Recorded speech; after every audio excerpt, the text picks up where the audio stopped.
बाकी हम इहो रिक्वेस्ट करब कि रउआ लोग के कारण हमने के यूट्यूबर लोग के कोई नुकसान ना होने के चाहिए,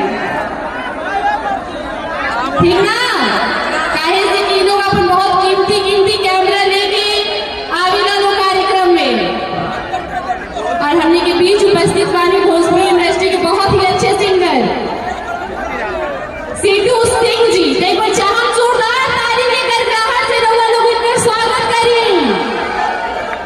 का हो स्वागत ना कर बोलो, क्या बात है।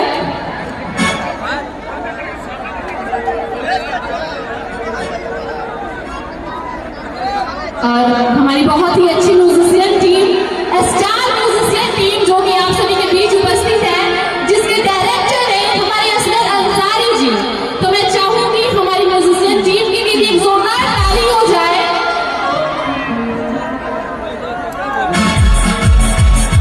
एक गाना के बाद डांस शुरू करवाइएगा, एक गाना के बाद बिल्कुल डांसर लोग आ गई है, एक गाना के बाद डांस शुरू करवाइए।